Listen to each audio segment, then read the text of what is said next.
Well, greetings and salutations, everyone. Welcome to the Bond Geek live stream episode. This episode is July 2022. Can you believe it, everyone? We are already basically nearly halfway, or well now halfway through 2022. It is crazy. It is honestly just bizarre. Absolutely bizarre. But hey, it is July. We've actually had some Bond news again that's come out that is maybe good, maybe bad or not. I've got in my review of the MCU movie Thor, Love and Thunder, which actually does relate to something I'm going to talk about later on in the video. We've all got that sort of great stuff happening here. And you know what? This is the first time I've done a live stream on a Saturday. And I might actually keep it on Saturday. I think Saturday night might be a good time for us, really. I really think it does.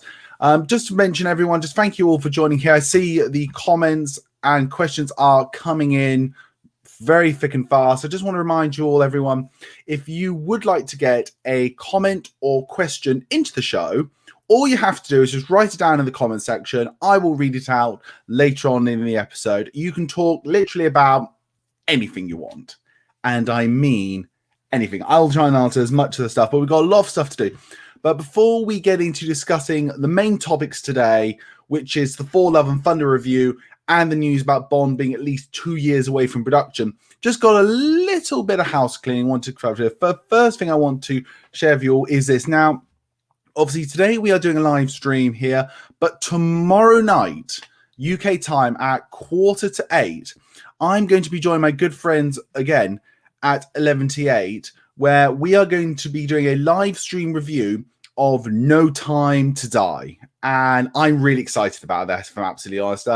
As some of you know on this channel, if those who might be new to the channel, I actually really enjoy No Time to Die. And I know my friends over there, they're going to have some interesting opinions that I guarantee you there is going to be one hell of a massive debate going on when it comes to this film. So that'll be really, really great to watch. So can I just say right now, if you haven't already, go over to 11:08's channel, watch the live stream tomorrow night, 7:45 UK time. It is well worth a watch.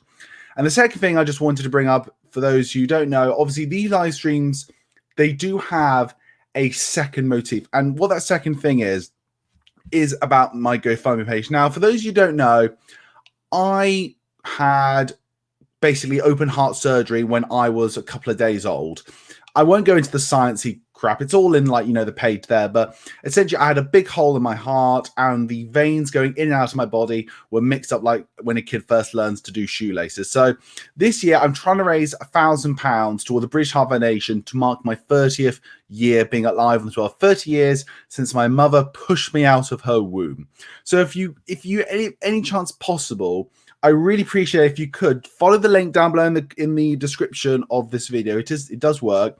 And if you can just give me like $5, £5, £1 towards my goal of trying to reach £1,000 for the British Heart Foundation, it would be gratefully achieved. And I really appreciate it. And I have to say again, the comments coming through here is just absolutely brilliant. I'm just reading a couple of the questions that were going, and it really is cool to see. But what we're going to talk about first is always on this channel. We start off with discussing a couple of things that we did on the channel this month. Now, obviously, we did 3 videos as always this month.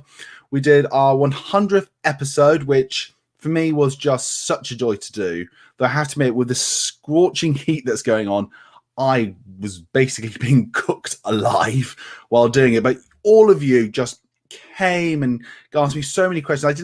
I couldn't answer them all, but please know, on my phone, I've still got all the questions I didn't get answered, and there is going to be a, if you will, 100th episode, 2.0 episode coming. Another 20 questions that you asked me, which is going to come. But in there, we discussed about how, you know, I love Star Wars, Warhammer 40k. Did I watch, you know, Alex Rider? I did certainly read the books, my thoughts on Brosnan, you know, just some other things to say. Because again, I will just always read out those questions. It's always really great. And obviously, the big other thing that happened this month on the channel is my remake, reboot, reimagined version of The Man with the Golden Gun, which a lot of you were really commenting on, really getting intrigued about. For those of you who don't know, I'll give you a quick synopsis, and please, if you have the time, go watch the 2-parter. It's really great fun. But essentially, I've stripped back The Man with the Golden Gun into, I think, a more of a streamline. It is Bond versus Scaramanga. That's the plot of the film. There isn't really anything else to it. It does involve a bit more of stuff that was in the book. It's sort of more of a bigger smuggling operation. But I've had a lot of great comments about it. It was really, really great. And I know a lot of people really enjoyed it. So if you haven't already, go and watch my version of The Man with the Golden Gun. I think, in my opinion, I'm just going to say it. Obviously I would say it. Yeah, I thought it was a slightly better one. But hey, that's just me. I want to hear your opinions on that. So please definitely comment about that. Just want a quick thingy about some of the videos that are coming up in August as well. And believe you me, I still find it odd that I'm talking about August. I really do.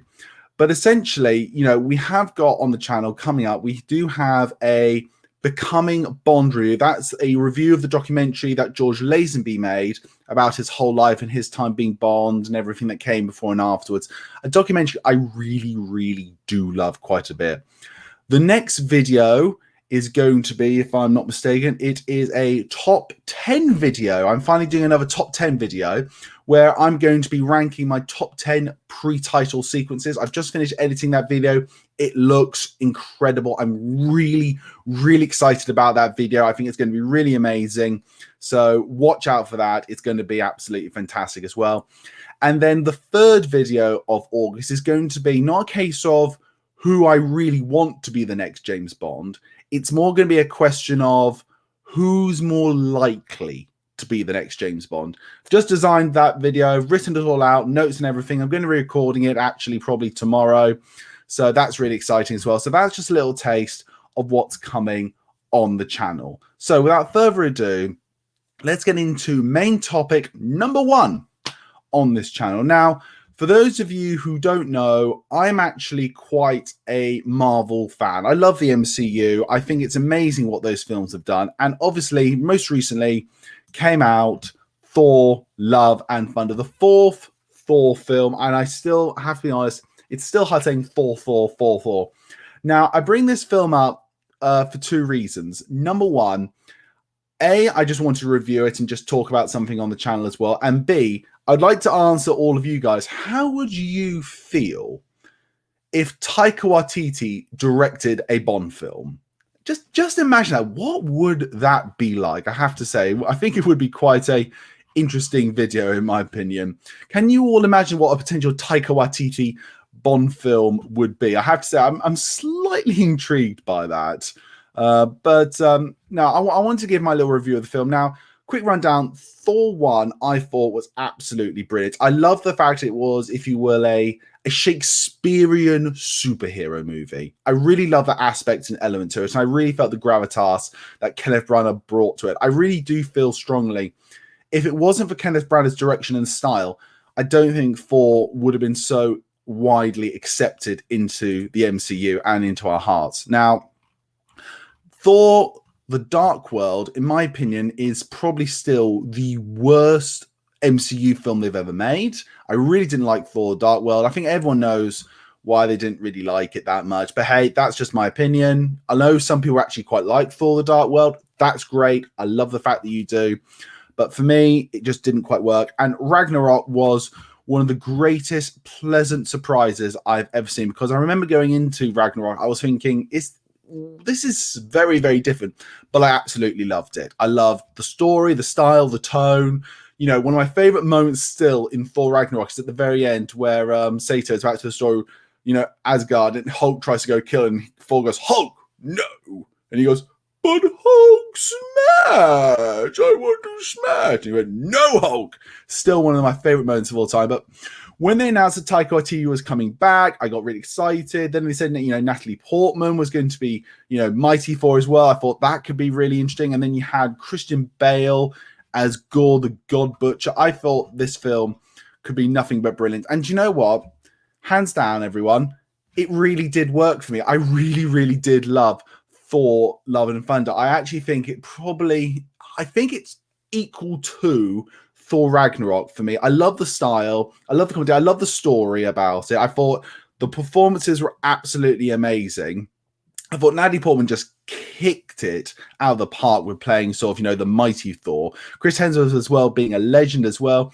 There were so many amazing fun moments and great sort of action set pieces. And it was a really lively, fun action movie. And I'm a bit shocked it's not doing as well as it normally has been doing. But I really, really enjoyed it. A couple of bits I also just really enjoyed, just off the top of my head. Russell Crowe as Zeus was amazing. It's after 9 o'clock, so I can say this right now here for you. But there was a line he said, which I just love, which doesn't really take much out of the film, if you haven't seen it already, which was, "That's it. You are not invited to the orgy." So I just can't stop laughing now. I mean, it's got to the point now, a couple of friends of mine at work, we had seen the film, and we decided together to do a little prank on everyone else in the office where we pretended to have a fake eye when everyone's in the room. I nodded my head and literally went, "Right, that's it. You are all uninvited to the orgy." And just my boss just face went, "What?" It was so brilliant. We did cough up and tell everyone where it's from and all that stuff. But just to hear, everyone was thinking, just to hear me going, "Right, that's it. You are uninvited to the orgy." It's become a thing at work now. We say to each other when we're a bit cross or something like that. So that's a really great piece of fun. But, the Norse mythology gods are great in this. The Greek gods are brilliant in this. Christian Bale's Gore the God Butcher is one of my favorite MCU villains. I really can't talk about it too much further than that, just saying what I, without really spoiling it. But the storyline is great. There's a lot of emotional actually weight to this film, I think. The one issue I think people might have with this film, to be fair, is there is a lot more humor in this one in comparison to Ragnarok, and it is going into a bit more, should we say, childish humor a bit. Now, for me, that works. I'm okay with that. I find the wacky and goofy comedy really, really great. And the opening of, Thor: Love and Thunder is great. He went from dad bod to god bod, was really great. So that was a really fun thing to watch. So, you know what? I would like to recommend Thor: Love and Thunder very much. And with that as well, and I want to just bring this up here because it does play into something a bit later. We also have this news, which is we also got Marvel Phase 5. Now, again, I'm a massive Marvel man, and Ant-Man and Wasp: Quantumania, Guardians of the Galaxy 3, Loki, Secret Invasion, Echo, Marvels, Ironheart, Blade, Agatha, Daredevil, Captain America, Thunderbolts, and then, getting Fantastic Four and 2 Avengers films in 2025. Just what a time to be an MCU fan. What a time to be an MCU fan. Just absolutely amazing. So I think, a lot of people are saying, has Thor, been a success? It's not been a success as some other films, but I do think it was great in my opinion. And I do think it actually helps sets up a lot of stuff that's going to happen in that Phase 5 and Phase 6. So I think that all adds into there. So my end sort of review on that is basically simply, I would recommend Thor: Love and Thunder. And I hope you all enjoyed it too. Now, tell me what you think about it. Tell me in the comments section. Did you enjoy it? Did you not? I want to know. Let me just take a quick drink. Not gonna lie tonight, there's no alcoholic drink tonight. It is just a simplistic coffee. Little simplistic coffee. But that is now sort of, for the moment, the end of, if you will, Marvel talk. But we are going to come back to Marvel, and I'll explain why in a minute. Because the main question that got brought into us, okay, was this. Let me just bring up full screen here for you. So it was, "Greetings, Henry. Did you hear the news that production on Bond 26 is at least 2 years away? How do you feel about this? And is this a good thing or a bad thing?" Well, I have to be honest with you all here. This is an interesting one, I think, to boot.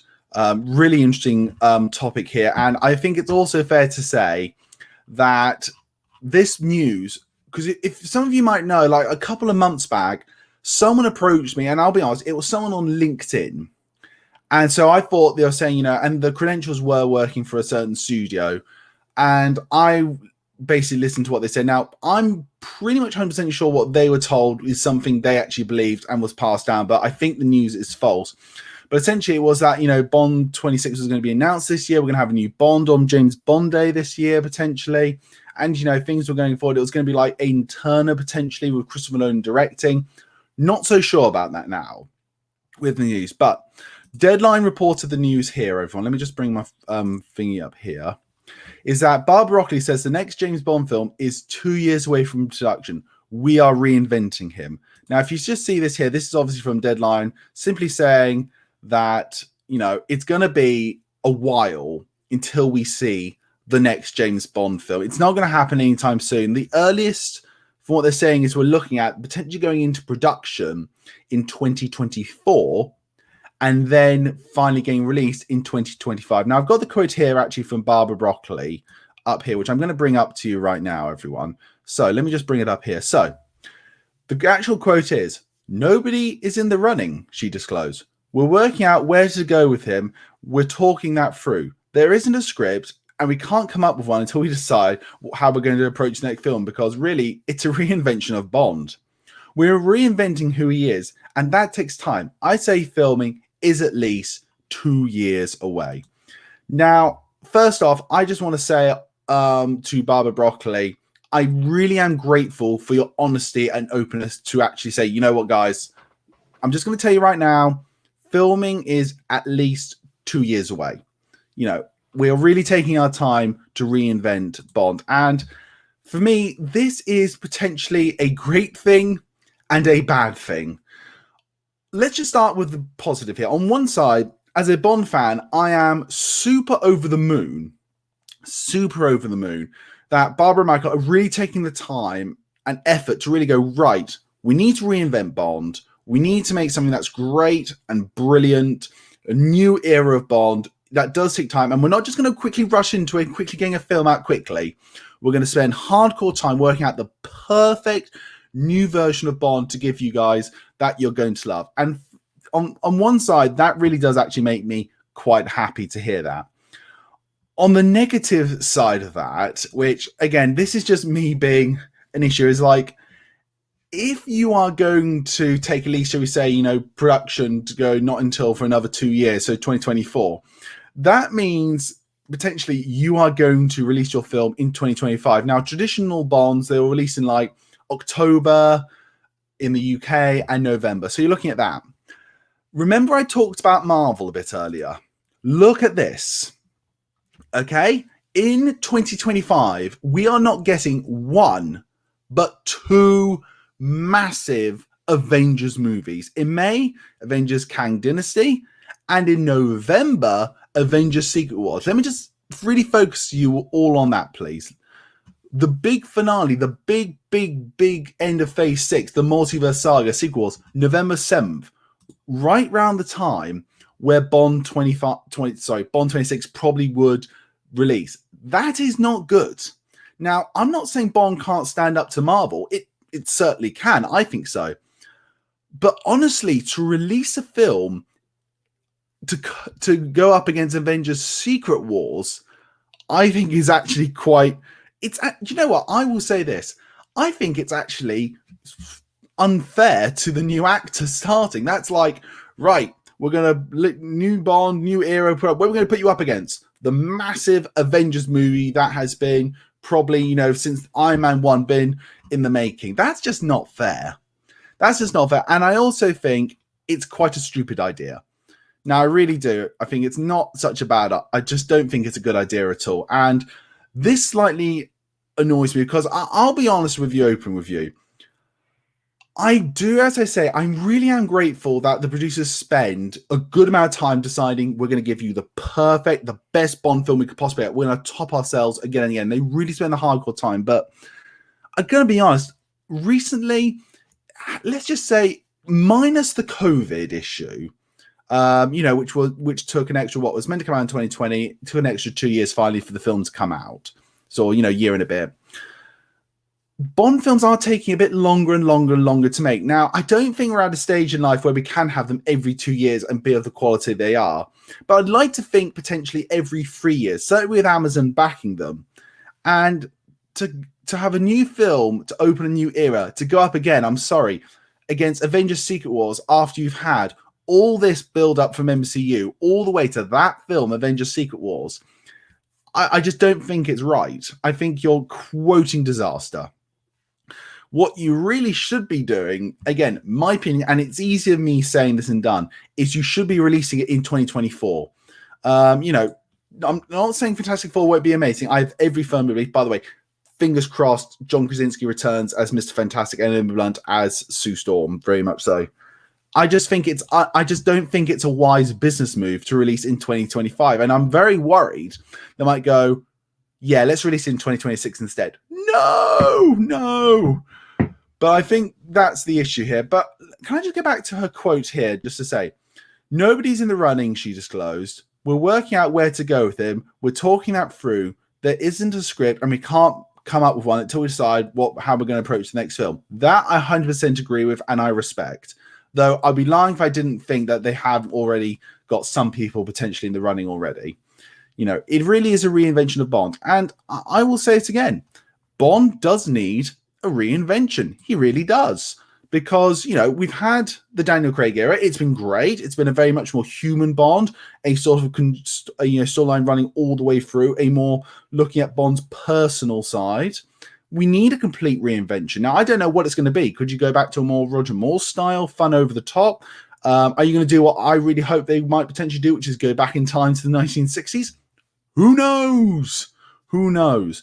But anyhow, I think it's fair to say, look, as fans, we've got plenty to look forward to. We have got the 007 video game coming out next year, hopefully. Fingers crossed for that. So that will help, you know, ease the time going through. And I think we should look at this news based in conclusion and say, you know what? Yes, it's annoying we're not going to get another film for a while, but at least we know they are actually really working on it, really focusing on it, really putting their heart and soul into it to try and come up with the best version. But releasing it in conjunction and competition to Avengers Secret Wars, in my opinion, is a bit of a bad idea. Right, everyone, that is the end of all the main topics here. We're about to go into your live comments and questions. You have been firing them through, and I love seeing all of them here, I have to say. It's really, really great. Don't forget, if you have a comment or question you want answered, write it in now, and we will get to it. But before we get into that, just to give time to some people to answer these questions, can I just remind everyone again, tomorrow night, 11:08, YouTube channel, live stream review of No Time to Die. I'm going to be guest starring it with my friends there. There's going to be quite a lot of lively debate here when it comes to No Time to Die, believe me. So don't forget to check it out. Please give them a like. Please subscribe to them. They make some of the most amazing video reviews. So it's literally just a bunch of really great friends for years chatting about movies. What more do you want? And they make you feel like you are truly part of the gang. Really do. And just to remind us all again here, these live streams are in aid of my GoFundMe page, trying to raise money for the British Heart Foundation. There is a GoFundMe page where I'm trying to raise £1,000 for the British Heart Foundation. If you could comment down the link down below, maybe consider subscribing to it. It would be absolutely amazing. As you see someone in the live stream, Daffy, he donated to it, and I'm so unbelievably grateful to Daffy. He also gives the most great recommendations for films, so please do check that out. But without further ado now, everybody, it is time, as always, for your comments or questions. There has been a flood of them coming through. It really is great, and I can't wait to talk to you all about it. I see there's some here about video games as well, so I'm really looking forward to getting to these ones. But let's get into your comments and questions here. Right, so we start off with Jack again. Hello again from Indiana. Jack, you know me, I keep saying this to you. I will always try and see if I can visit Indiana sometime if I ever get to America. Bond 26 should be directed by my favorite directors. These are my three choices. Steven Spielberg, I'll get back to that in a minute. Christopher Nolan, 100%. Spielberg, by the way, 100%. Kenneth Branagh are my choices. Well, Jack, first off, I think all your choices there are absolutely brilliant choices right there. I would love to see every single one of them do a Bond film. Now, I was mentioning then about Spielberg. I was reading again something I'd slightly forgotten, how Spielberg really wanted to direct a Bond film, and like, you know, I think it was like after Jaws, they said, like, you haven't got enough experience. And then I think, you know, then he went on to make Close Encounters of the Third Kind, and then he said, now we can't afford you. So we could have potentially had Spielberg directing Moonraker, which I think is quite interesting, and I want to do a video about that as well. But, you know, maybe Spielberg does Bond 26. Who knows? We got Christopher Nolan there. I think it's just a given. It's not a question of if, it's a question of when Christopher Nolan directs a Bond film. I really do. And Kenneth Branagh, again, I've been preaching he should definitely play in a villain in a Bond film and direct it as well. So that I'm 100% on. And Jack, again, carries on. Have you ever watched Magnum P.I., the original tow with Tom Selleck, or the 2018 reboot? If not, you can watch the original on Amazon Prime. Well, of course, everyone, MGM's owns Amazon Prime now, so that's a little connection into there, I have to say. I have never watched Magnum P.I. I am well aware of the show. I've known about it for many years. I've just never really watched it. I haven't really watched much television recently. I think the last bit of television I watched was probably Stranger Things, the part 2. Which was unbelievably amazing beyond belief. But I think Magnum P.I. is on my list to check out one day. I really should. One day I should show you all my list of things I've got to get through. Daffod writes, "Hey man, glad I'm finally here after a wedding and a holiday from 2 months ago. Hope you got through the hot weather from last week." David, and all of you here, I'm going to tell you all. In the UK, we had basically a heat wave. I had a fan on my desk, which I brought in from home. My wonderful fiance, Sean, she let me have it. And I was just blowing it very nicely, cold air at my face. And people came over saying, "Oh, I'm just going to take that. I'd take that." And then literally, I was like grabbing hold of it. "You ain't taking this, bud." And then my boss literally said, "Oh, I'm really hot. I'm just to borrow your fan, Henry." I just grabbed it and said, "I don't care if you're my boss. You are not taking my fan today." And he looked at me. It's like, "I'm your boss, mate." He goes, and I just went, "You try. You try."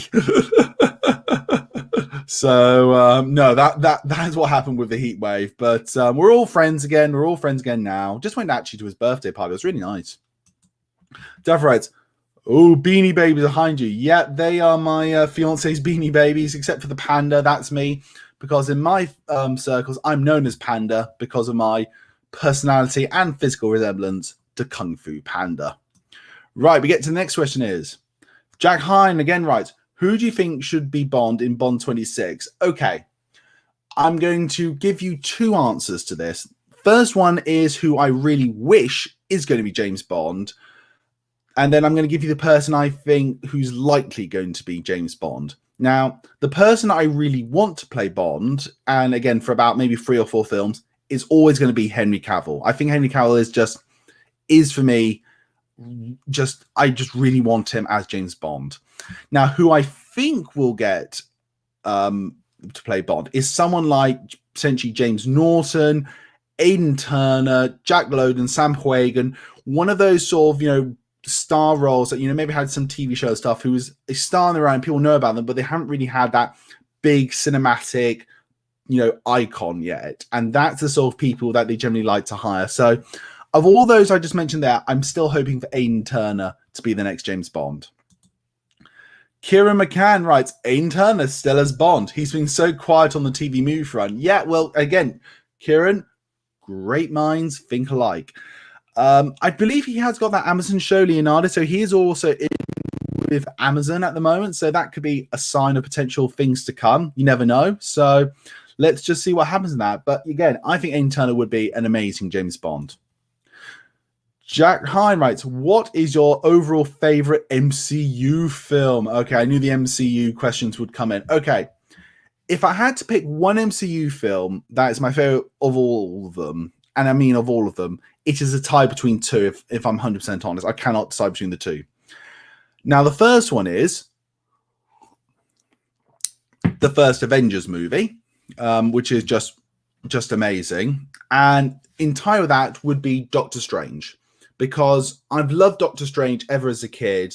I remember watching him in like the Spider-Man cartoon show that was on Saturday mornings, and I remember seeing so much about him, and I love Doctor Strange, and I thought they did the film so wonderfully well. It was so amazing. But I'd say it's a tie between Avengers 1 and Doctor Strange. And Great Wutarite, "What's up, everybody? What's up, man? Hope you're well." Jack Hine writes, "I will be there for a live stream also." Yeah, well, again, I think actually Saturday night at 9 works really well, actually. I think I might try and regularly, unless I'm like out at the cinema or something, or, at a social event, I will try now doing them about Saturday night at 9. I think it works really well for me as well. And Great Wutaro again writes, "I like No Time to Die as well." Well, I'm glad you like No Time to Die. I can understand why people don't maybe really like No Time to Die. It is well, put it this way, Weirdly enough is actually the most wokest James Bond film, but it actually does woke correctly, in my opinion. And I think the ending is always going to be a controversial thing for years to come. I think even though we'll have Bond 26 and there will be a new Bond which carry on, and people will say, like, right, it wasn't the death of Bond, it was the death of the Daniel Craig James Bond, the little pocket universe Bond. It will still, I think, always be a controversial opinion about whether to kill Bond off. But I still feel they did it with grace, humility, and actually with great passion. Daffyd writes, have you seen the Cody Banks movies? And the answer to that, by the way, is yes, both of them. I did look like a young American Bond movie. Didn't know Vic Armstrong was going to direct that movie. And I do believe, actually, someone who, on a YouTube channel I watched called The John Campea Show, Robert Meyer Burnett, who also has his own channel, did actually behind-the-scenes features on that, or like one of the producers or something. The Agent Cody Banks movies were okay. I mean, I watched the first one because I was a fan of Frankie Muniz from, Malcolm in the Middle. If you grew up in the 90s, you just watched Malcolm in the Middle. You seem to be at a point in the life where it was like Thunderbirds, Fresh Prince of Bel-Air, Malcolm in the Middle was just on, and you just watched all of them. Just really did. The first one I thought was a little fun thing. It was, again, nice little kid spy film. The second one, on the other hand, I just felt was cheap and just there wasn't any really passion in it. So that's really where I see about that. Great way of saying hello to Jack. That's good. And Jack says, I like that also, as it's one of my favorite James Bonds of the Daniel Craig time. I assume we're talking about No Time to Die here, and I'm glad that people really do like No Time to Die, And, again, I'm not going to lie to you. There are flaws in the film. There are flaws. I'm not going to deny it. I will say them if you want. But for me, I think if I had to rank the Daniel Craig Bond films, Quantum is last, then Spectre, then No Time to Die, then probably Casino Royale, then Skyfall. Though, to be honest, Casino Royale and No Time can be flicked about a bit. Daffyd writes, great review of The Man with the Golden Gun. And yes, Scaramanga should have been a much scarier villain. Yeah, one of the things I sort of introduced in this sort of remake, reboot, reimagine, don't forget to check it out, is I had this thing of like how much more of Scaramanga's had a much more of an obsession with James Bond, which it does play out into the film as well. So again, if you haven't watched it, go watch my two-parter, Man with the Golden Gun, remake, reboot, reimagine. I hope you enjoy it. Jack Hine writes, have you seen Top Gun Maverick? Twice. Once in IMAX with my boss when we went to a trade show in Liverpool, which was one of the most great cinematic experiences I've ever had. Then once with a friend who he had just finished his sort of a college course on leadership, and he wanted to treat himself, so he actually treated me and himself to see Top Gun Maverick, which was both times an amazing experience, and I can't wait to buy that film digitally. 4K, by the way. Mark Coggins writes, License Kill is my old favorite Bond film. Mark, I am over the moon to hear that, and you sing that loud and you sing that proud that you love License to Kill and don't care what anyone else thinks. Me myself, I think it's a really great film. It's not one of my favorite Bond films. I think Sanchez is in the top 3 villains of all time, that's for sure. And I do love it has its own like style and darker tone and sort of feel about it, which I do prefer. I'd much rather a film be like that. I might not enjoy it, but at least I can say it has its own uniqueness. And I still watch License to Kill quite a few times. So Mark, I'm awesomely over the moon that you love License to Kill. And again, it has some memorable stuff in it, doesn't it?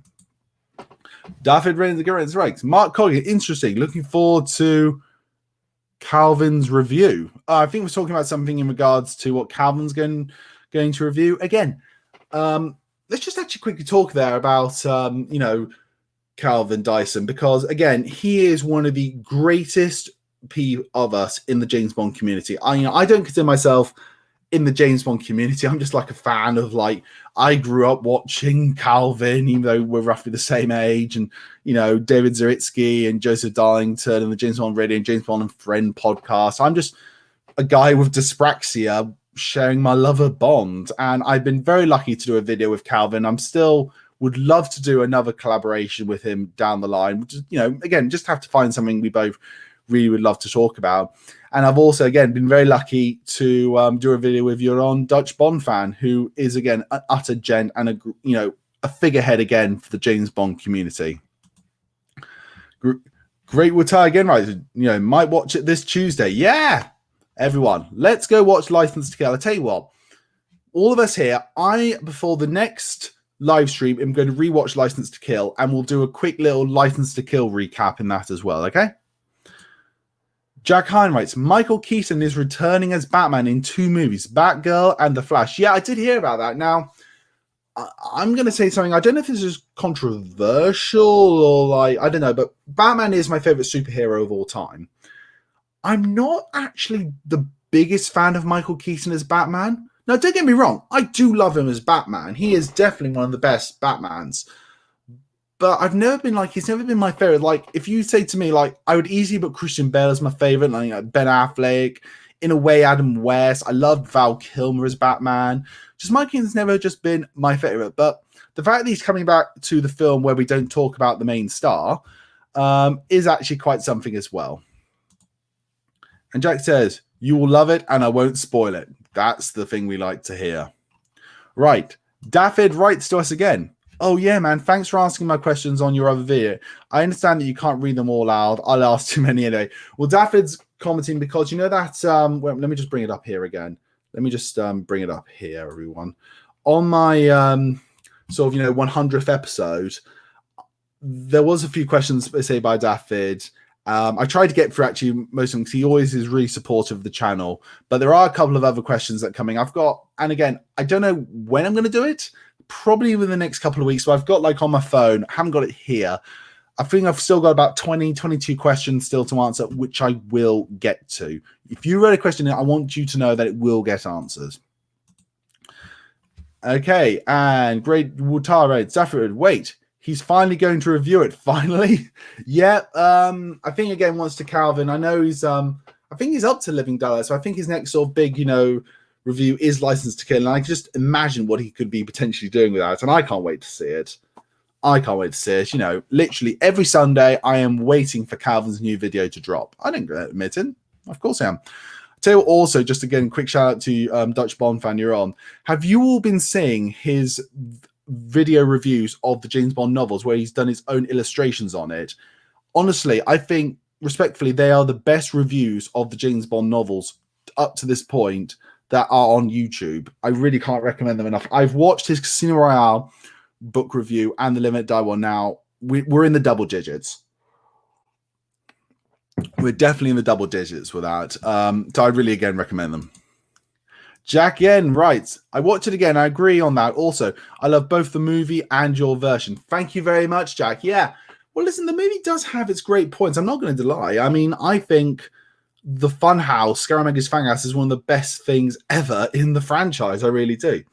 Both of them have their merits, and I think both of them have their weaknesses. Some person pointed out to me they feel like my version of Goodnight is certainly different, but they slightly prefer what was in the movie. And again, each to their own. Just have a good chat about it. It'll be interesting, Daffyd writes, because my friends always thought it was too violent and polarizing. I think, again, we're talking about License to Kill. Yeah, do you know what, Daffyd, let me tell you a story here. I remember my parents going with their sort of best friends, and they're still best friends to this day, to see License to Kill in the cinema, thinking just another night fun adventure Bond film. They came out of it feeling that, and they just did not enjoy License to Kill at all. And I don't think they still like it to this day. They just don't feel it has the escapism. They don't mind, doing something a bit darker, more sort of like that, but it didn't have the escapism that they really wanted. But so, I really do understand what your friends are saying there. Mark Coggins again writes, Daffyd, absolutely. I can't wait to see it on the big screen on Tuesday. Yep, obviously in the UK, I don't know if it's anywhere else, View Cinemas are showing all the Bond films, like one a week. And actually, I'll mention this now, everyone. Big drum roll, please. I, just before this live stream, booked my ticket to see Goldeneye on the big cinema screen. I knew I can't go see every single Bond film, as it came out, but I thought to myself, if I was going to see one Bond film on the big screen again, I better make it the one that introduced me to Bond, the one that I love more than all the others. My favorite James Bond film of all time, Goldeneye. I just have to experience that on a big screen. And I bought my tickets. I'm seeing it with my friend who I went to see Top Gun Maverick with. He's really excited to go see it as well. We're going to have a great night. And I think I'll do a quick video about it on the channel. Maybe not. But I've booked my ticket to see Goldeneye, and I can't wait. You have no idea.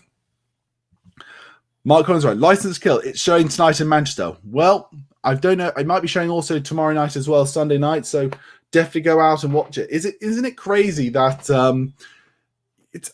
Do you know what? It's been so nice for all for us UK guys to go out and see these films in the cinema. It's been absolutely amazing, and I love the fact that the box office numbers that they've actually been getting, if you can find them online, has actually been incredibly good.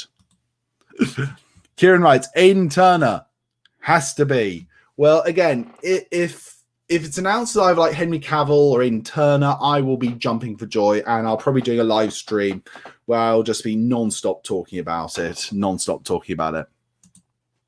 And Great Watar says, hell no. Don't know what you're saying hell no to. But if it's Aidan Turner, I'm going to go hell yes. But again, bud, it's your opinion. Sorry about the whispering hay. I've got lights on in here, believe it or not, and a little bit of interesting for me. I've got a hyperactive sweat gland. My weight doesn't help. So I start sweating easily. It was a nightmare as a teenager, I have to say. But just how it goes. Mark writes, I go to the Odeon Cinema at the Metro Centre. Well, again, Mark, I don't know which Metro Centre. There's tons. But that's a good cinema if it is. I go to two cinemas, because obviously I'm in North Yorkshire. There is the Empire Cinema at Catterick Garrison. And there is the View Cinema at York, which I go to. Mixture of the two. If I had to pick my favourite cinema, I go... My favourite cinema of all time is in Milton Keynes. It is the Cineworld. It is the greatest cinematic experiences I've had, and I think it's one of the nicest cinemas ever. But I do love the Empire at Catterick Garrison. I really do. Jack Harrod, I would be okay with him directing one. Who are we talking to, Jack? Are we talking about the people we mentioned, like Spielberg, Christopher Nolan, and Kenneth Branagh? Well, all three of them I would love. I'd also love, actually, if Denis Villeneuve, but I think he's going to be too busy working on Dune, I think. David writes, Henry, will you watch Goldeneye next week? Well, I've just announced that I have. And do you have the VHS collector's edition of the movie? In fact, the Goldeneye merch. What Goldeneye merch do you have? Okay.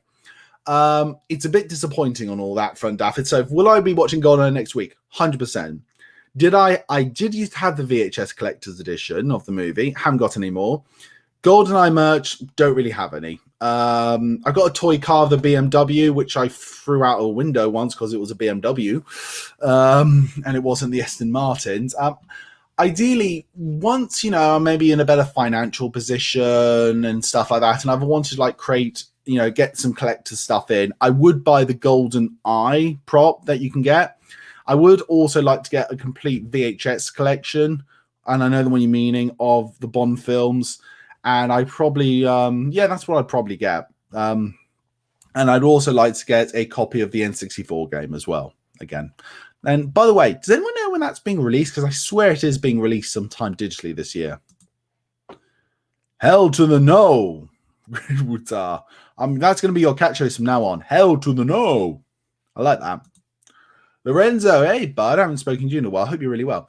I'm not a fan of the long break for Bond 2025 for the next James Bond movie. Too long. Well, yeah, it is quite long. When you think about No Time to Die finally came out in 2001, so you got 2002, 2003, 2004, 2005. It's 4 years. Roughly the same time, I think, if it was between Die Another Day and Casino Royale. I think they should release the film in 2024. I really do. And try and just speed things a little bit up along.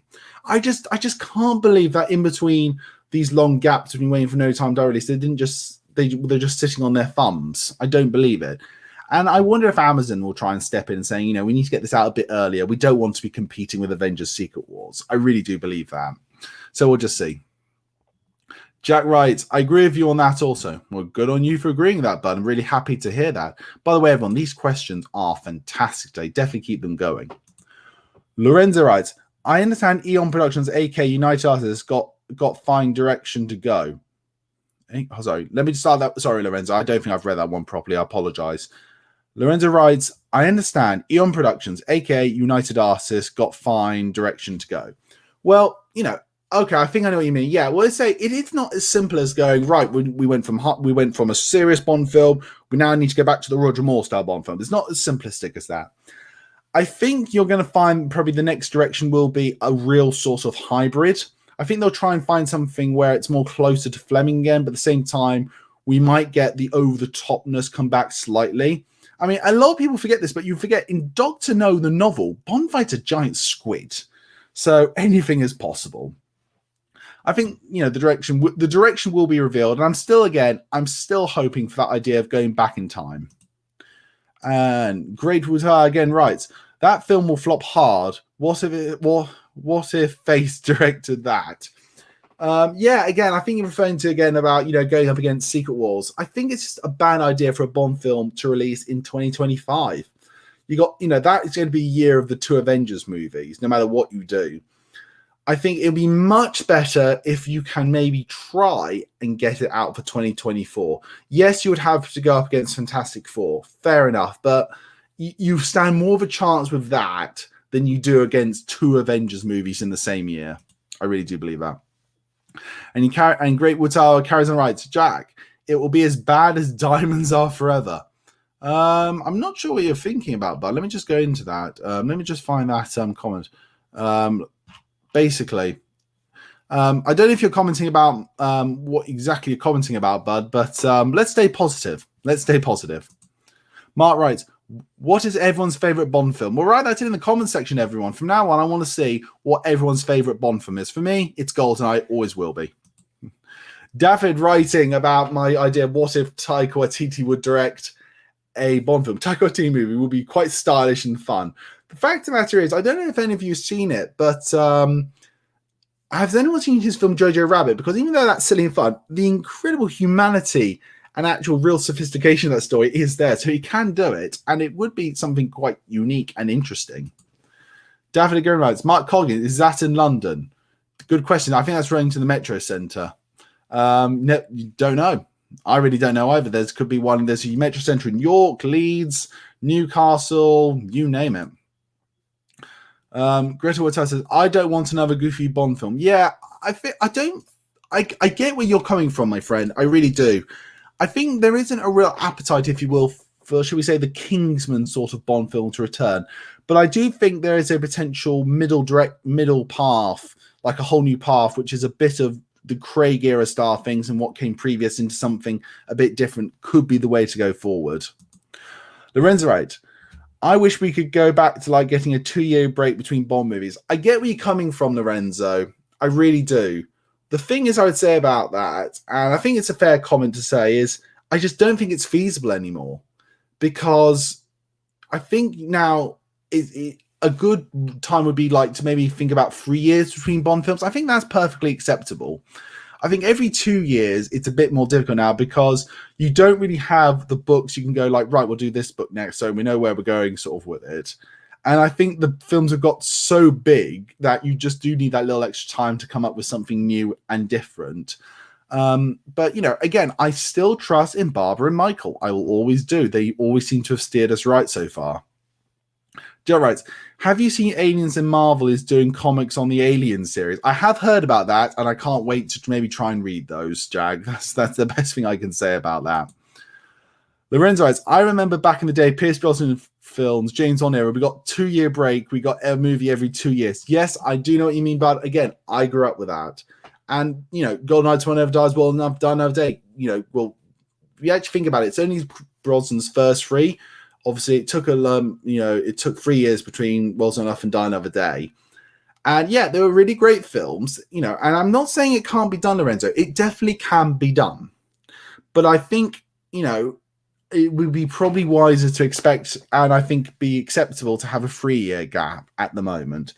But I will say this, Lorenzo, in those 3 years, we should be getting some Bond games and some other stuff just to keep the momentum going. Is that Gateshead Northeast? We need to find this Metro Centre. Everyone, search far and wide to find which Metro Centre people are talking about. Daffy again writes, how do you feel about Matthew Lewis, Neville Longbottom as the new Bond? I think he's a great actor. I think he could be potentially a really good Bond. I'd like to see him do something that's completely different to Neville Longbottom. So give him a shot, maybe. I don't see anything wrong with that. Daffy writes, okay. Have we found this Metro Center, people? Have we found it? Great Watar writes, I have no interest in Thor 4. Heard it's stupid, silly, and goofy. Well, it is, basically. I can't deny that. I wouldn't say it's stupid, but I would say it's definitely silly and goofy. And if that's not your sort of cup of tea, bud, yeah, I agree with you. I don't think Thor Love and Thunder is for you at all, and I don't think you enjoy it. So I wouldn't recommend you go and watch it if you know, like, right off the bat, I just know it's not really my sort of cup of tea. But again, bud, like, what's great about the Bond community here, you're basically, I think, saying, you know what, Henry, I'm glad you loved it. It's just not really quite for me. Which, again, I just really love, bud. So, mucho some respect to you. Mark, my top 3 Bond video games in order. Okay, everyone, big drum roll, please. Mark's top 3 James Bond games are... Number 1, Age Under Fire. 2, Everything or Nothing. Number 3, Nightfare. Great list, Mark. Great list. I'm loving this. I'm not going to lie. Really loving this. I have to say mine would probably be my number 1 Bond game would probably be From Russia with Love, then Everything or Nothing, and then N64 GoldenEye, probably. Because I mean, From Russia with Love with Sean Connery Bond video game was one of the best times I've ever had playing Bond video games. Nightfire is certainly one of the all-time greats, but I do prefer Everything or Nothing. And GoldenEye, again, the memories and what that's such a great game that is. It's just amazing. David writes, do you have any Marvel omnibuses? No. Gonna be honest. I tried to get some of the graphic novels.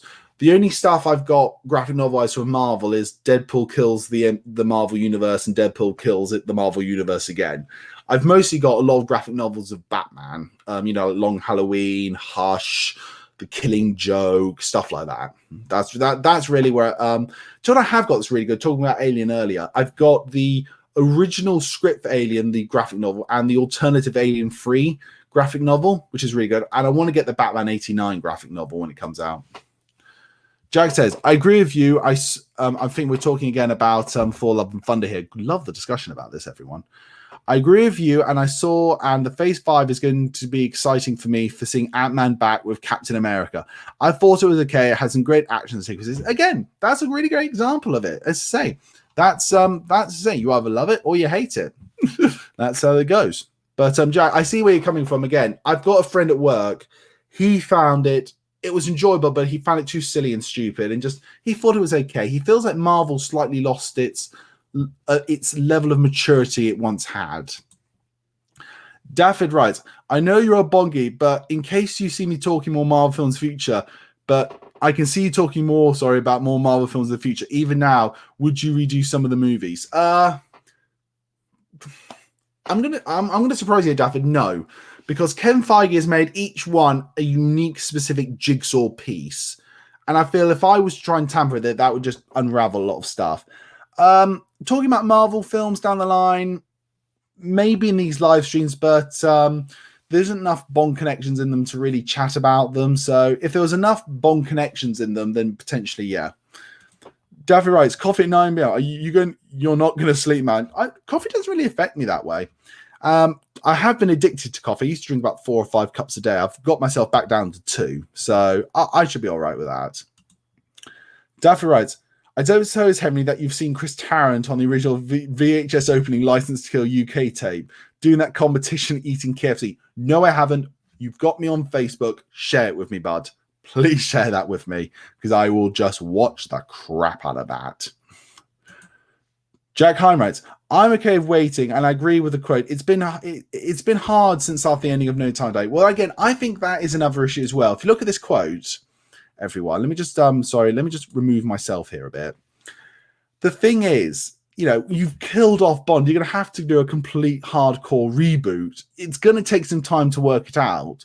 I mean, I think it's going to, for me, I just simply go, right, the next Bond film, new continuity, just get off the ball off and run, and that I did with Dr. No, as far as I'm concerned.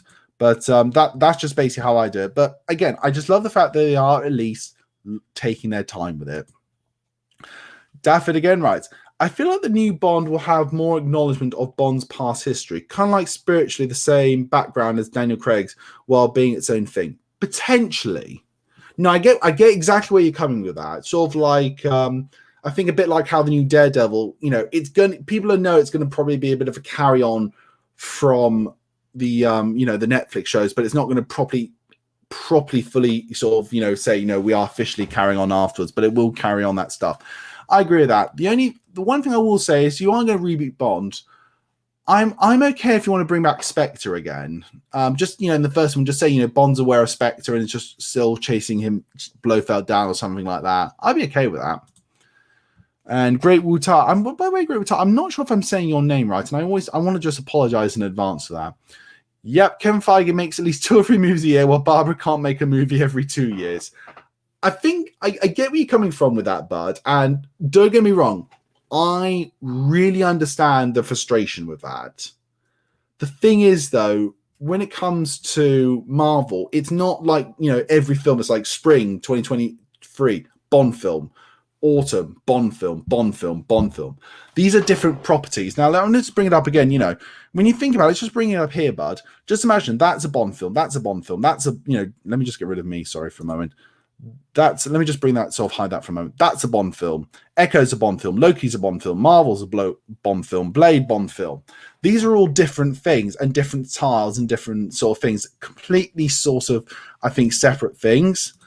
So I think it's just a bit different. It's easier to do that if we had a continuity where we had James Bond films, Felix Leiter films, we had Bond origin stories and stuff like that.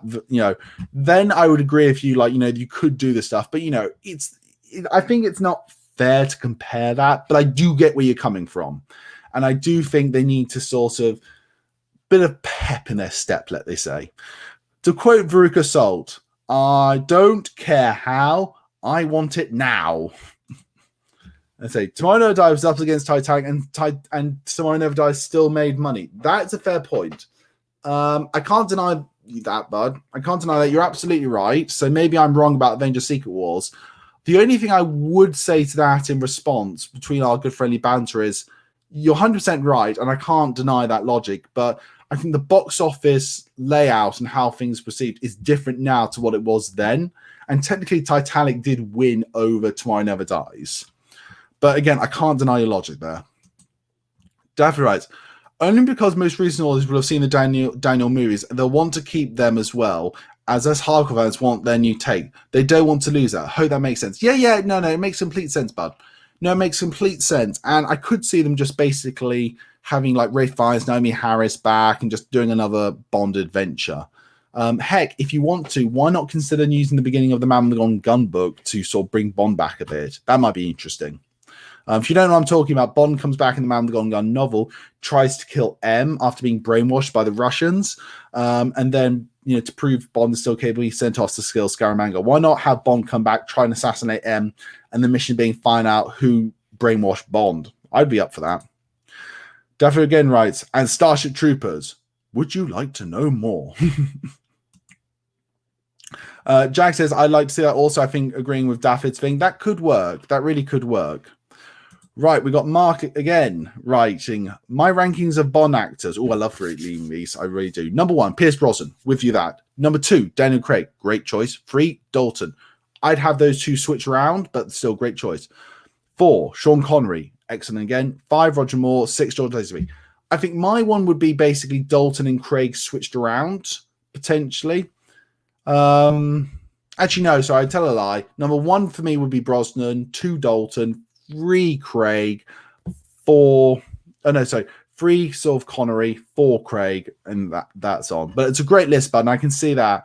Agree, like you and me, I'm afraid Lazenby's last. Unfair to him, I know, but it's the way it is. Brosnan is just, was amazing. So, what more do you want? Jack, David writes, Jack Hines, see what? I see what? You see, I speak plain English. Great Wutar writes, David, all 3 came out at the same time. Okay, I think we're getting some questions here between us here, so that's really good. I'm loving the banter here.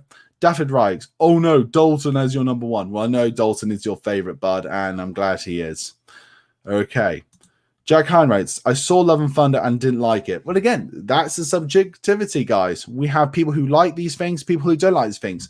Open up to everyone's interpretation, and your views is just as valid as mine, and I love hearing yours. I'm not trying to sound condescending. I legitimately believe that. And I love that we can just come here. We don't have to worry about people, upsetting anyone. We don't have to worry about, any rude reefs. We just like, friends goes, yeah, it didn't work for me. I enjoyed it. But hey, you liked it. You didn't like it. That's what's great. Dafford writes, do you think Mission Impossible has taken Bond's thunder? No way. Doesn't seem like people talk about it anymore. Mission Impossible is now finally reaching its peak, which is fantastic. And I've followed Mission Impossible as long as I've followed Bond. It really has. And it is fantastic to watch and see. But, Mission Impossible's is its own sort of, its own juggernaut, its own unique thing. Bond, this is where I see it. Bond is about one man going out and saving the world. Mission Impossible is about a team, a unit going to save the world and doing something. It's a slightly different roads going through, and they can coexist perfectly fine. And one helps the other. A Mission Impossible film does well, it will help the next Bond film go out. A Bond film does well, it will help the next Mission Impossible, because people just love spy films. You see one great spy film, you decide to go watch the next spy film from a different franchise. You like that one, it will help. It's what Kevin Feige says about superhero movies. Kevin Feige wants DC to be accessible, because they go, right, you saw this amazing DC film, that'll make you want to more watch when they release their next superhero film, and vice versa. It helps each other. It's a Venom symbiotic relationship. Okay, just carrying on for the list. Okay, they have even have a new 2-gun arcade shooter game. Are you aware of that? Have you played it? I'm not sure what you're talking about there, bud. I'm going to be honest, but I'm going to say no. Mark writes, what are you most looking forward to in the new Bond game? Basically, I think it's fair to say this new Bond game, it's going to be the Hitman game, but with a Bond skin. And that's what I'm looking forward to the most. Taking the Hitman game mechanics and bringing them into the world of James Bond. That's basically the answer I can give. Right, Dafford writes, were you aware that Maud Adams and 2 other Oxford actors are in that 70s show with Tiny Roberts' character's wedding? I have seen pictures of that today online. A shout out to Jason Atkinson for that. I did hear about that today, but I've never watched that show, if I'm honest. Dafford writes, also, I never knew Tiny Roberts was actually 36 opposed to 29 in View to Kill. Her real name was Victoria Leah Blum. I didn't know that actually either. And I think Tiny Roberts, again, a bit like Britt Eklund in The Man with the Golden Gun, she got a bum rap. She didn't get a very good character to play, and it's not fair to her, really. Dafford Brook writes, this video isn't typing well, only pics on Google. But did you ever watch the Goldeneye 64 presentation in 1997 with Mort Adam and Grace Jones promoting the game? Wonderful seeing the grown-ups play the game. No, I didn't, if I'm honest. Please remember, the game came out in 96. I was 5. I didn't watch stuff like that. I just knew of the game, and I just played the crap out of it. Just really did. Top of the Munch. Love the name, by the way. He goes, hi, Henry. How do you feel about casting a younger actor, someone younger than Lazenby and Connery, as a reinvention of Bond? Honestly, I don't know. In my head, I really think the youngest you cast for Bond is someone about 35. I think any younger than that, it's just becoming. It's not. I just don't think it's quite right, because I think even though Fleming wrote a character is probably in his 40s, I think 35 is a good sort of push just to get good amount of films out of an actor. But for me, I'm not. Put it this way, if you said to me, we're going to do a film about Bond in the Navy, pre-Casino Royale, I would be open to watching that and think it would be an interesting spin-off. And for that, I would see a younger actor take the role. But to actually start being the next Bond, someone younger than that, I would probably say no. Jack Hine writes, I think the new James Bond video game should have skins of all the other actors who play James Bond, 100%. Add replay value, 100%. And it will be we'll be at the live stream on No Time to Die. Thank you so much, Jack. It's going to be a really great thing. Again, if you don't know what he's talking about this 11:80 No Time to Die live stream with me and the gang. It's going to be absolutely amazing. Dafford again writes, can you see Pierce Brosnan being in Batman 89? I don't blame him for not auditioning after Superman 4. I heard that Brosnan was up for it. I don't think he would have been a good Batman, if I'm honest. I'm looking forward to him there in Shazam as Dr. Fate, 100%. David, sorry, I meant it not as in looks like I said. I like the young American James Bond.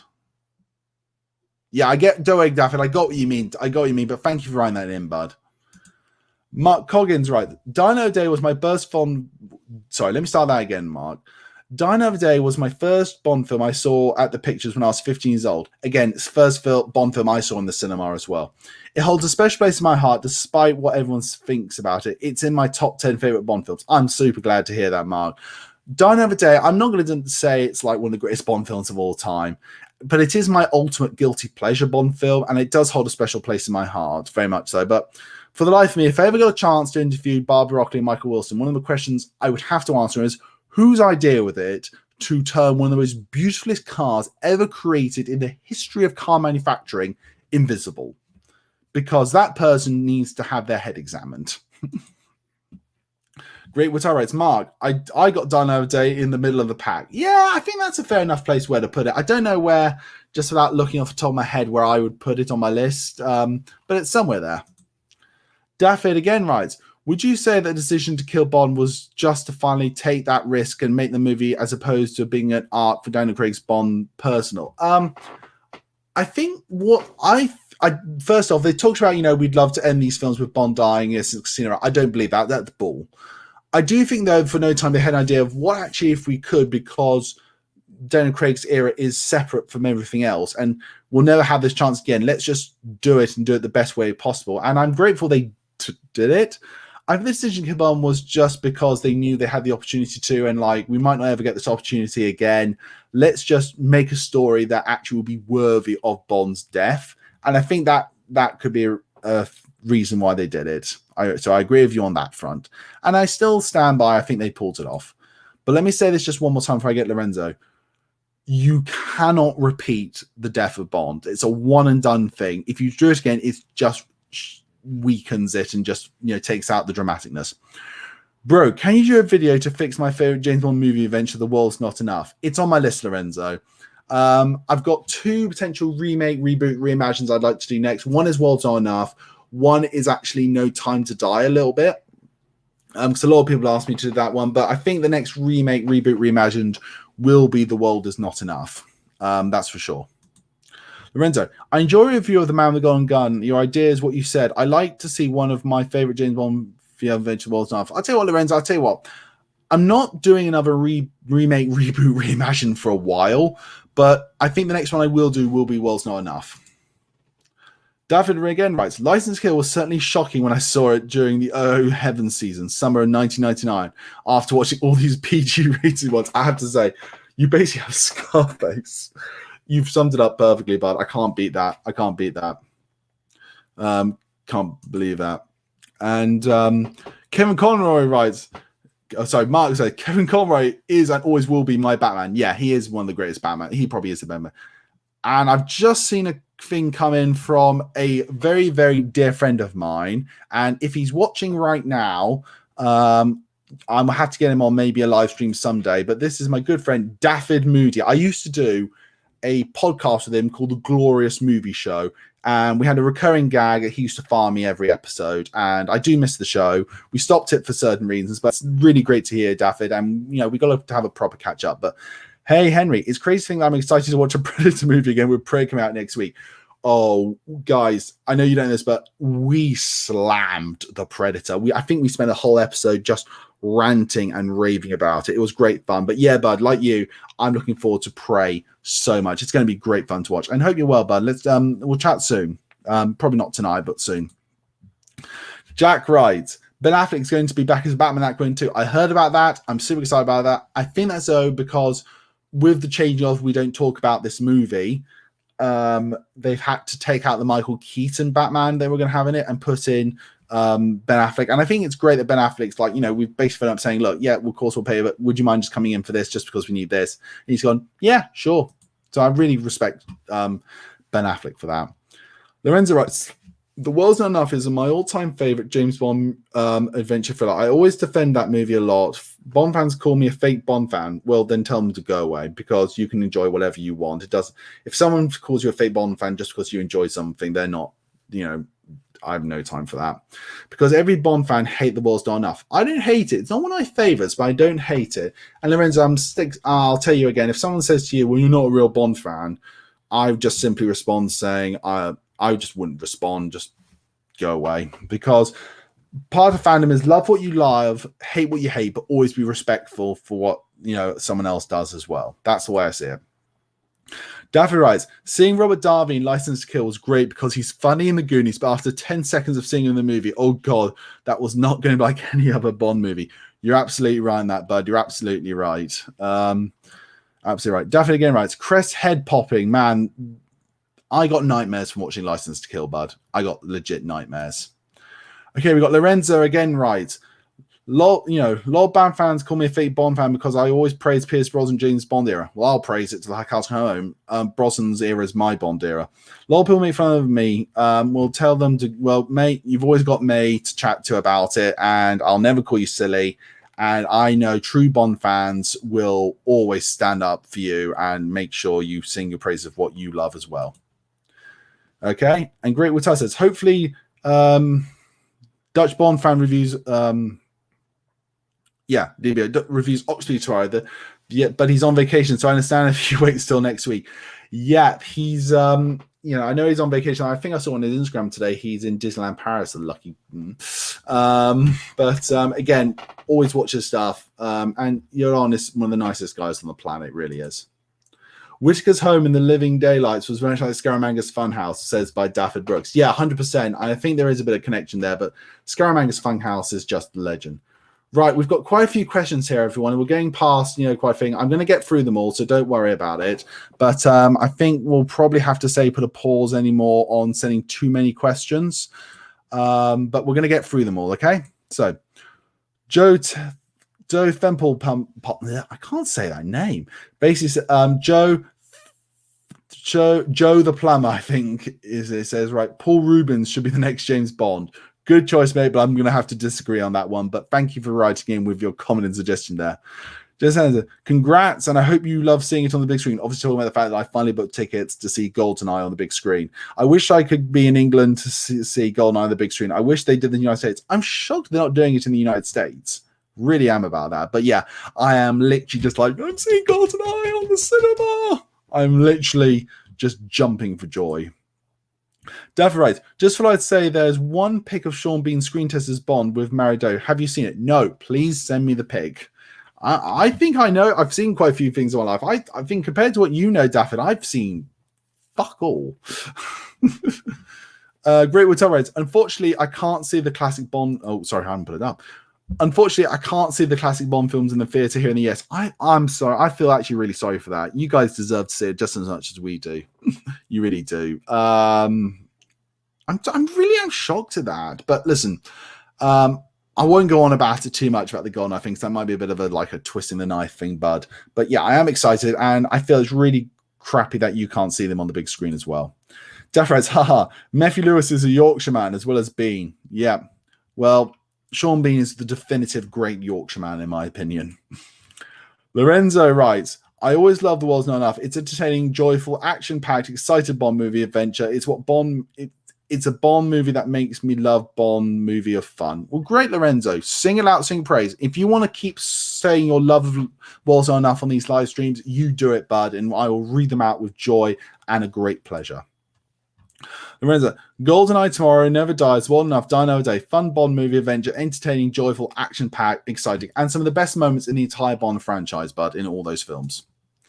Daffy again writes, oh, no. I mean the VHS edition that just gave GE and has the pen, CD, and a magazine. No, I've never heard of that, bud. I've never heard of that collector's edition for VHS. They did one for Tomorrow Never Dies too. I've never heard of it. So yeah, I'll have to look that up online sometime. All right, Great Wutar says, I said hell to the no of having Taika Waititi. I say hell to the no of having Taika Waititi or whatever, how you spell his name, directing a Bond film. That's a good. You're not far off, bud. Actually, I don't want another Diamonds Are Forever. I don't want another silly Bond, goofy Bond again. Okay, fair enough. But again, I think after what you told me about, you're not really interested in Love and Thunder. I can certainly see that. But hey, each their own, bud. But I would recommend Jojo Rabbit if you're interested. But again, you know, like what you like, hate what you hate. But I certainly do get where you're coming from, bud. Keep your comments coming in. Always great to hear your thoughts and opinions. Daffyd writes, we were in primary school when they were being released, but these kind of, yeah. Sorry about that, bud. It's getting late at night, and this is why. We were in primary school, and when they were being released, but these were kind of like those collector's Blu-ray packs in the day. I get where you're coming from, bud. I get where you're coming from with that. And you carry on writing, Diamonds Are Forever is amazing. Share the love of Diamonds Are Forever. If you love it, bud, sing it loud, sing it proud. I have a new fondness for that movie compared to when I was a stubborn, sulky teenager. Diamonds Are Forever, it just... To be honest, the highlight of Diamonds Are Forever for me is the amazing henchmen of Mr. Winter, Mr. Kid. They are chilling, unsettling, unnerving. They played brilliantly by those two great actors. And I remember as a kid, we used to like imitate them, as like, you know, saying, if we can't kill this person, Mr. Wid, try again, Mr. Kid. I think Mr. Wid and Mr. Kid are great characters. And I think Sean Connery gives an amazing performance in that film as well, actually. Lorenzo writes, my favorite James Bond movie adventure is Goldeneye. 20 of Dies, World's Not Enough, and The Living Dies, Oxley, Moonraker. You Only Live Twice, The Man with the Golden Gun.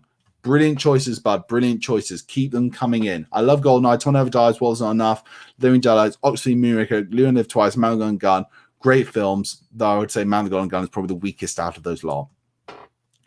Daffyd writes, 3 years is better in terms of reflecting on what works and what doesn't work on the last movie whilst working on your next movie. I agree with that as well.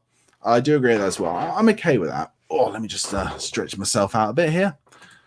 Lorenzo writes, we need a movie every 2-year or 3-year Bond movie adventure in my book. Yeah, I think a 3-year gap is acceptable. And I think that means you can roughly get 3 films per decade, which sort of work, in my opinion.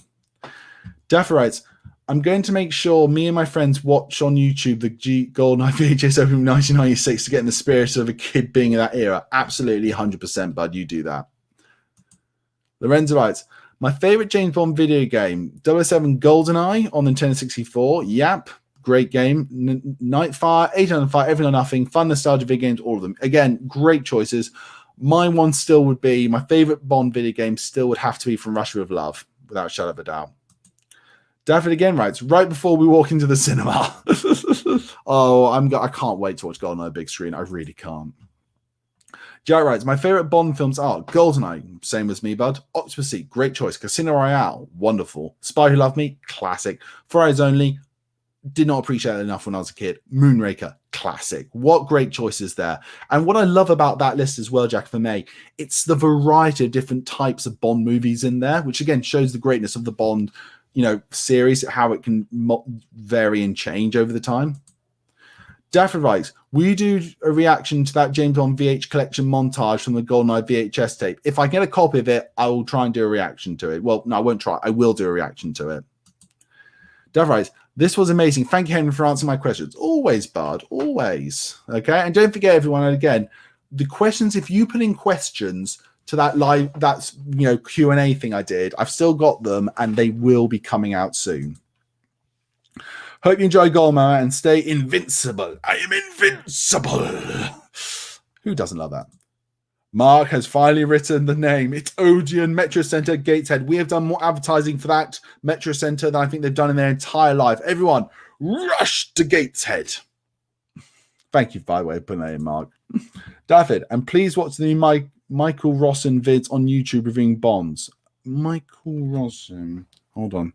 Michael Rosson. Okay, cool. I'll check that out tomorrow morning. Cheers, bud.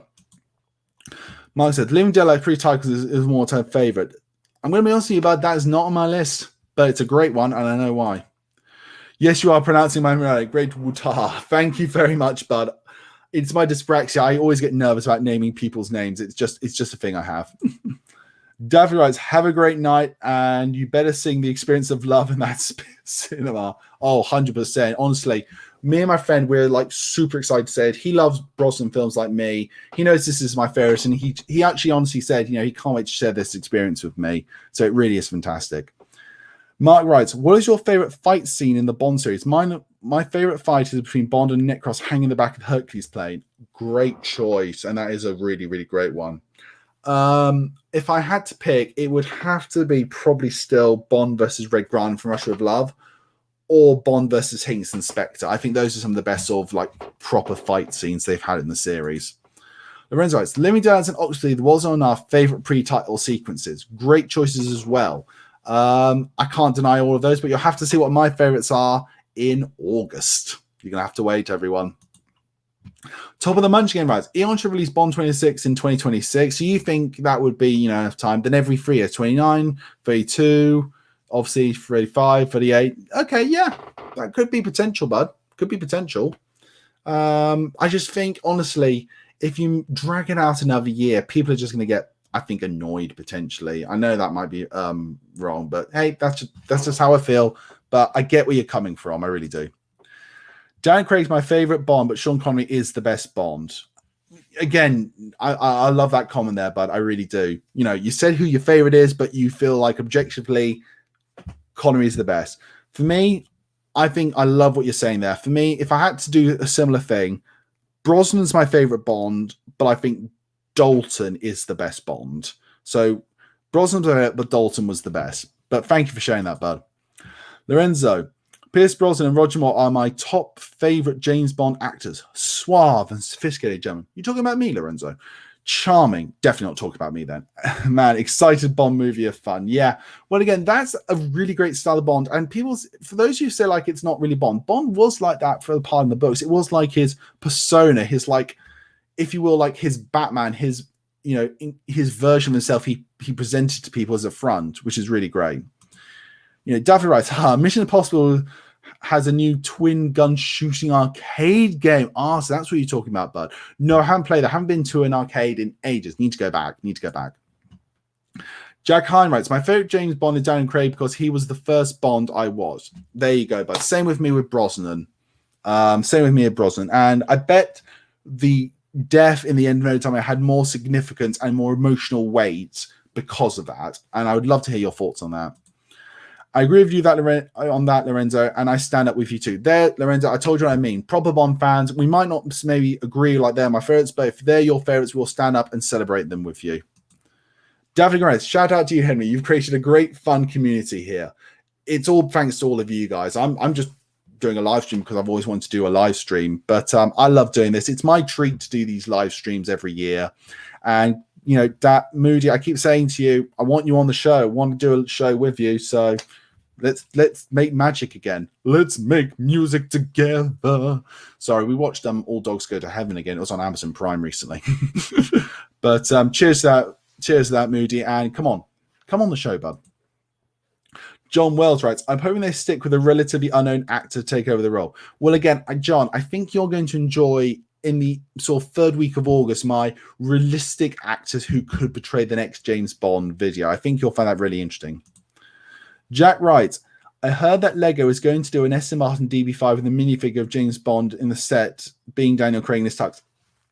Might just have to beg Sean to let me buy that. Work expenses, purely work expenses. Lorenzo, I love the invisible car of Die Another Day. Fun gadget. It's a fun gadget, but still to this day, it's like, why turn the most beautiful car, bud, invisible? I mean, BMWs I can understand, but not the Aston. Okay, I think we're nearing the end of the questions now. So Jack writes, Lorenzo, I like that gadget, and it was fun. I love all the gadgets from the Aston Martin V12. Yeah, that whole chase sequence with the Aston Martin and the Jaguar, that was just terrific. 10 out of 10. That was so good. So good. But mate, you love it, so that's great. You share it loud and sing it proud. John Wells writes again, I think my top 5 films are, let's read this. Casino Royale, great choice. Skyfall, that's in my top 10. For Russia with Love, definitely my top 10. Goldeneye, man, what a great list. Casino Royale, Skyfall, From Russia with Love, Goldeneye, and The Spy Who Loved Me. What great choices. Bud. Thank you for sharing those. Great films. I think some of the best representation in the Bond series as well. Favorite Bonds from John Wells are Daniel Craig, Timothy Dalton, and Brosnan. Great list, bud. Again, Timothy Dalton and Brosnan are certainly in my top 3. Craig's probably my number 4. My third would be Sean Connery, but great choices, bud. Great choices. Thanks for sharing that. I really appreciate that. Jack writes, I think that Time Crisis 5 I think that's Time Crisis 5. I don't know about you. We need to go to this Metro Center and find this arcade to play this game, people. We need to. Mark again writes, loved how Sean Connery voiced Bond for Russia Love game. I don't know how they managed it. From what I gather, they were trying to work out what to do next, and they wanted to do something back in time. And the director said, you know, why not we just roll the dice and actually gamble and actually go ask Sean Connery? And he agreed to come and do it. And I think there was at one point discussion of maybe him coming back to do another one, like, you know, a video game of Thunderball if EA hadn't lost the rights. So we could have had that. I think that's just simply as it happened. And thank God he did. It was amazing. John Wells and Mark, I think my grandson finally wanted him to do it. Well, that's the way to do it. And I think this is the last question of the night from Mark. Aston Martin V12 Vanquish is my favorite Bond car, the DB5 second. You agree with me, bud? I love that V12. I love that V12. Right, everyone, that is the end of tonight's live stream. And may I say, it's been an absolute pleasure. Oh, no, we've got an extra question. Sorry, Jack Hunter. True sequel is not going to be made for MGM. I did hear about that today, Jack. I heard about this yesterday. I heard there's a massive bidding war. I am so gutted. I love the first Lara Croft Tomb Raider film, The Angelina Jolie. Didn't like Cradle of Life. The Lisa Vikander one was so magnificent. I really loved it. It was so brilliant. And I was so hoping to get a sequel. All I hope now is, like, whoever gets the rights to it, do keep it theatrical and we get a new Tomb Raider movie again. Absolutely. But sorry, everyone, that is definitely, again, sorry, now the end of this live stream. Thank you very much for watching. Again, let me just quickly do last minute things again. I'll do this very quickly because I know you all have got stuff to do. But don't forget, tomorrow night at 7:45, me and the group at 11:08 are going to review No Time to Die in a live stream. There's going to be a lot of banter and arguments about that film, which I'm really excited to see. And don't forget that these streamings, live streams are in aid of a Bond Geek's Heart, trying to raise money for the British Heart Foundation. We're trying to raise £1,000 to raise money for it. Despite the number that's on there, we did a Facebook fundraiser as well. So the number is actually about 700 and something. So, you know, if you could potentially donate anything to it, I really appreciate it. But right, everyone, that is the end of the broadcast. Thank you very much all for watching. I hope you thoroughly enjoyed it. And as always, everyone, you stay legends, Bond Geeks. Until next week, where you'll get my Becoming Bond review and next month's live stream. Everyone, my name's Henry Stevens. I'm the Bond Geek. Goodbye.